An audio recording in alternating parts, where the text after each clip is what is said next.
Dhe përveç natyrisht disa kritikave siç është normale mes opozitës dhe majorancës. Të kërkoj shumë ndjes, Gert, të kërkoj shumë ndjes. Do presim vetëm pak sepse kemi një zhvillim shumë interesant, u është mbyllur TikToku dhe ka një reagim nga Berisha menjëherë. Ndjekim pak. Narkopadrinua i Shqipërisë, Totorino apo El Chapo njoftoi vendimin e narkoqeverisë së tij për ndalimin e TikTokut për 12 muaj. Me këtë akt censure të mbi 1 milion përdoruesve të TikTokut në Shqipëri, Edi Rama rrjeshton Shqipërinë me Afganistanin dhe Iranin. Ky akt censure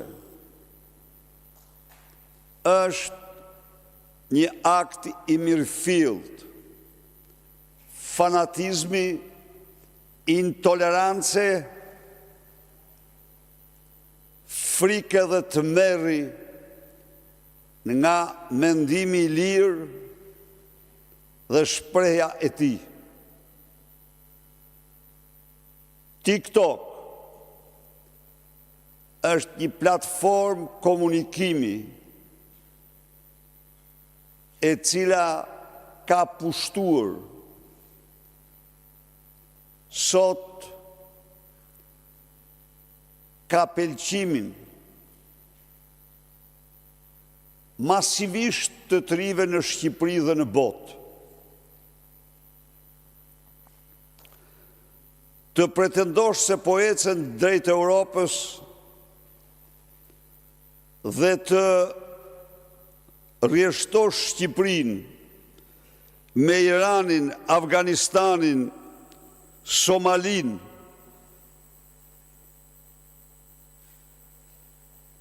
bën një akt monstruoz kundër fjalës së lirë, një censur dhe dëshmon se udhëtimi europian i Shqipërisë është një hipokrizi për ty. Rikujtoj këtu se zëvendës presidenti i Shteteve të Bashkuara J.D. Vance në fjalën e tij në Munich konsideroi mbylljen e mediave sociale si një antivlerë shumë të rrezikshme për shoqëritë e lira, fjalën e lirë dhe mendimin e lirë.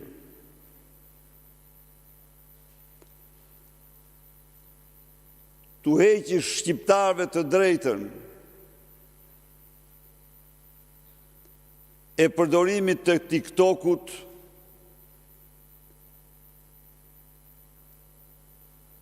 dëshmon se çfarë arbitrariteti ripërsërit eksakt atë që bënte Enver Hoxha, Spiro Koleka, Kristaq Rama gjatë diktaturës, të cilët valve të radiove dhe televizioneve perëndimore u vinin zhurmues në të 4 anë të vendit. Me këtë rast,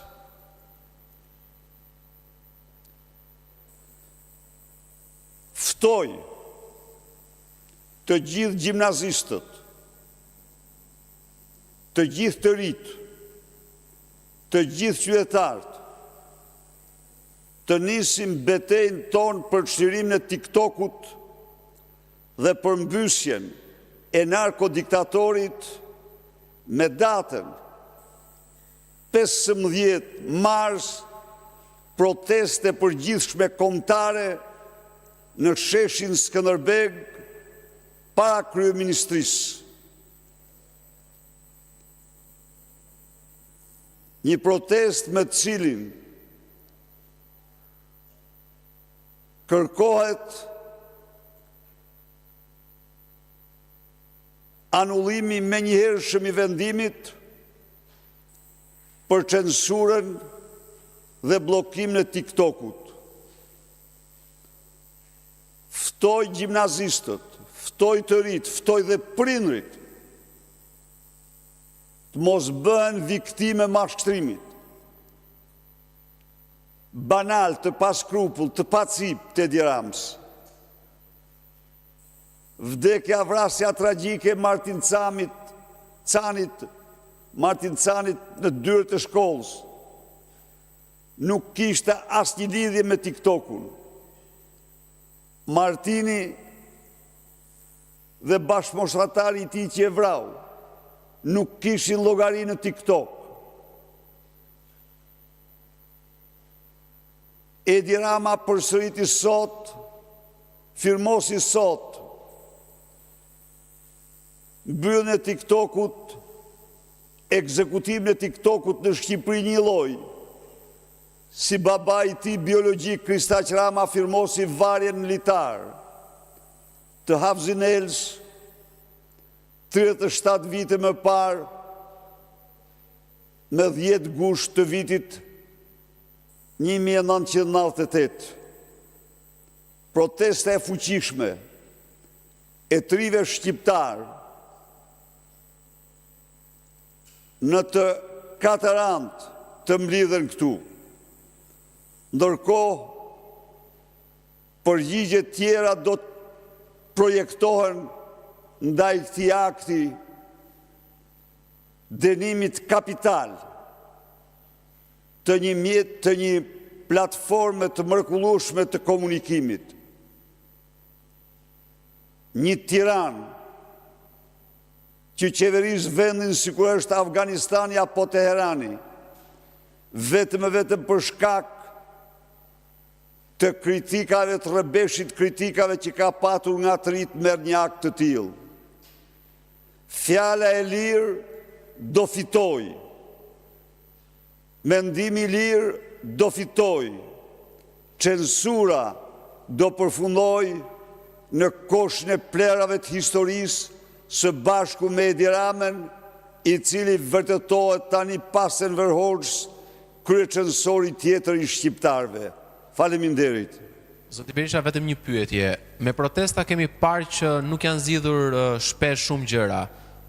Do të jetë një hap tjetër i Partisë Demokratike edhe dërgimi i vendimit të qeverisë në gjykatën kushtetuese për të mos mbyllur TikTokun?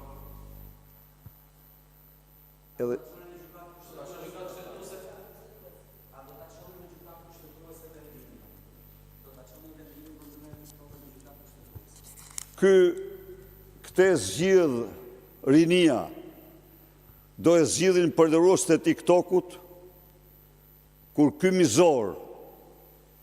mizor e mbyll me të njëjtën urrëtie për mendimin ndryshe një lloj si jati i tij që firmosi varjen e poetit ndelitar. Dhe ju lutem, me qenë se jeni këtu, ja ku i keni 1400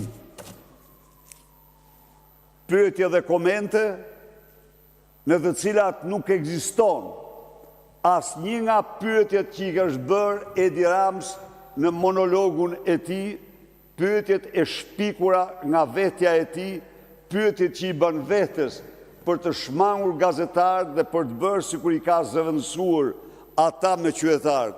Ju lutem shumë qytetarëve të shohin të mashtrues publik i cili meriton të vetëm për këtë të lërë detyrën, por ai nuk ka dinjitet, nuk ka moral, nuk ka asgjë përveç mashtrimit që u bën qytetarëve shqiptar. Urdhoni. Jepja o dhe kolegëve tjerë, fotokopjoni dhe